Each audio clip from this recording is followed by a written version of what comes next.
Well, now we are going to test the RP, or reduced pressure. Okay, so it's a little bit different. Okay, similar in many ways, but still has some significant differences from the double check valve assembly. So we will be working on this page here, which is your last page, page 6 of 6. Okay, so a little bit more testing here and calculations to do. Okay, so without further ado, let's head over to the device. So this is our RP here, our reduced pressure. Okay, so again, as you notice that the test cocks are staggered here. Okay, still though, we have test cock 1. Okay, 1, 2, 3, and 4. Okay, other thing that you guys will notice about this device is it has a dump port down there. So used in higher risk situations where if there is a occurrence of backflow, we want this guy to be able to dump and lose whatever water is in it. But we'll get more into that later on in class. So first things first, tell the building we're shutting them down so we can do our test. So shutting off the building, which is on this side, directional flow, again going that way. Pulling off our dust caps. I'm just going to set them aside over there. Now, for bleeding this guy, a little bit different. So what we're going to do is we're going to open up test cock number 4. We're going to first, and then we're going to bring him back down a little bit so he's just trickling. Okay, let him trickle. And we're going to test, and we're going to open up number 3 here. Lead him out. Number 2. And number 1. Okay, and then we can close number 4. The reason we do that is if we open some of these test cocks here without having some sort of flow of water, what will happen is we'll start to dump the device. So we're going to have all of our knobs closed on our testing device here. Take our high hose, put it to test cock number 1.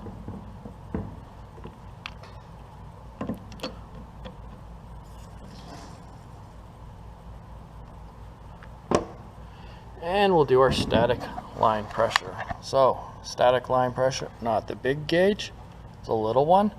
We are sitting at 45 psi.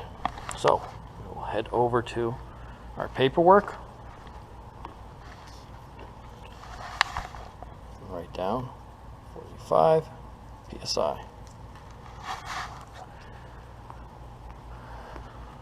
So closing test cock number 1.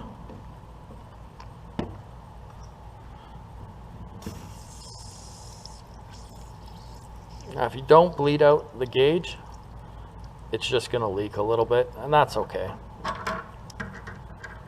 So high hose to test cock number 2. Low hose, green hose to test cock number 3.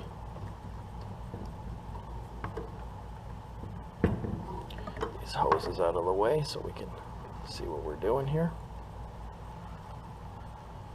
Okay, so give this bucket a dump.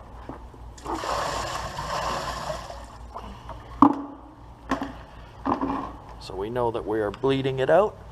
So open up all of our knobs here. Again, we're not worrying about the knobs on the back of the gauge. Forget that they're there. Just these 3 on the front.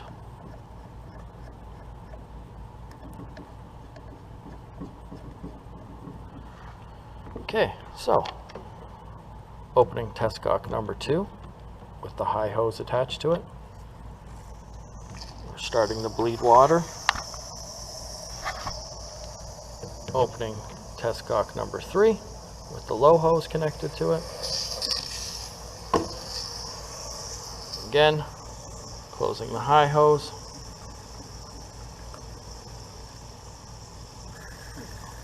closing our low hose here at our device, and there we go. Now what you guys will notice is that we're no longer 1 to 5, we're actually sitting from 5 to 10 for this guy. Okay, so he's sitting a little bit high there, he's a bit past 10, but for the sake of this video we're just going to call it 10, because technically that check valve should be replaced because we're sitting above 10 psi.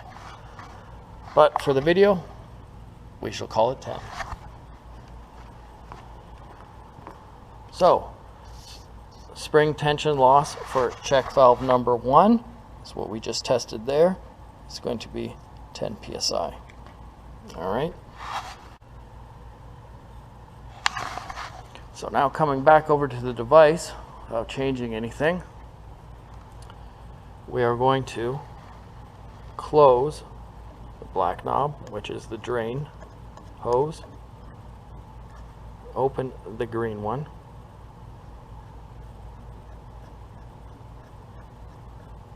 okay. Now we're going to slowly open the red and put our hand here underneath to feel when this dump port starts dumping. Okay, so, and what we're going to do is we're going to watch at what PSI rating this device starts to dump. So very slowly open the red one. Starts moving too fast, just close it a little bit. Slowly that needle's coming down. Okay, got my hand over here underneath. Okay, so it's starting to dump there. You guys can see that. So it's starting to dump at 4 psi. Okay, so what happens is in a backflow currents, it's going to spill all of the water on the floor and get whatever contaminated water might be in this line out. Okay, so that's how that device works. So we had it dumping at 4, so go over here, and we're not going to write that number anywhere except for on the top of the page. So we're going to write 4 PSID dump. All right, so now we're going to carry on with the rest of our test. So we can close test cock 3, test cock 2.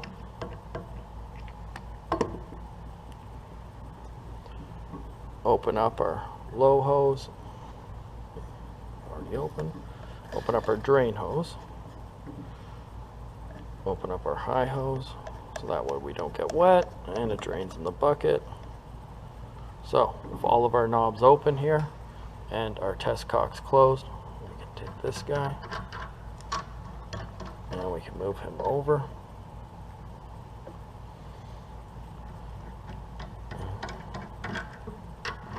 So now what we're going to do is we're going to test the spring tension loss for check valve number 2, which is sitting here. Check valve number 1 was here.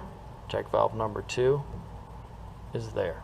Okay, so we've got all of our knobs open on our device. Open test cock number 3 with the high hose connected.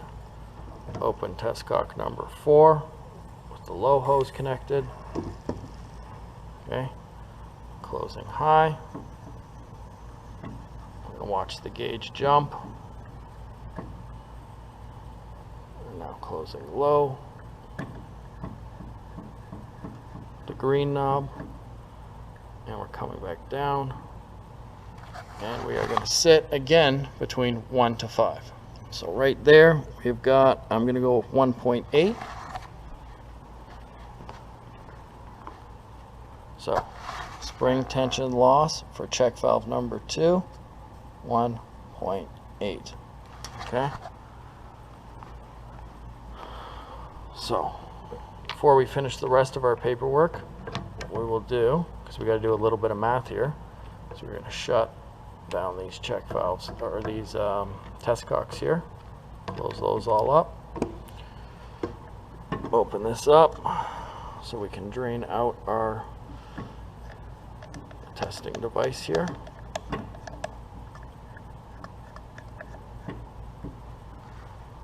Disconnect our hoses.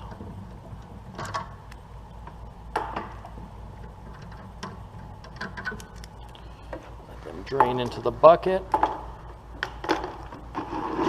Trying to minimize the amount of water on the floor. Open up our water back to our customer again. So now the building has got water again. Okay.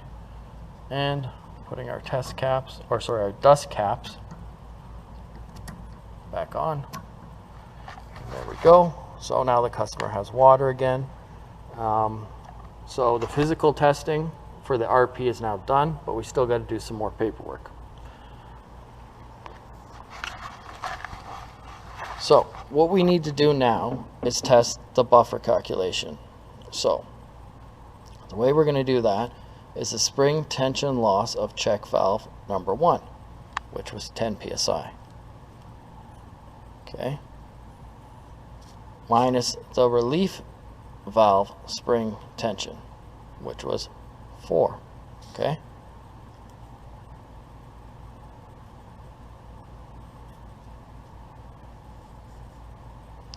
Which gives us 6.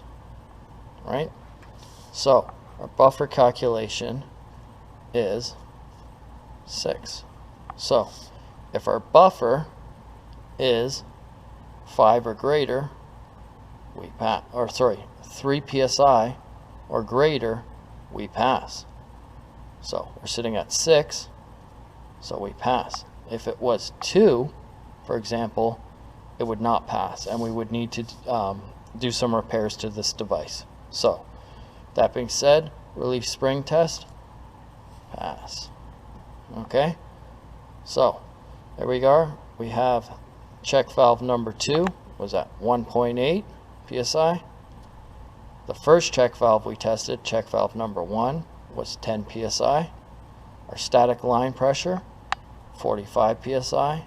And our buffer calculation, which we just did there. Okay, we'll go over the buffer calculation again. Check valve number 1, spring tension, 10, minus when it would dump, which was 4. 10 minus 4 equals 6.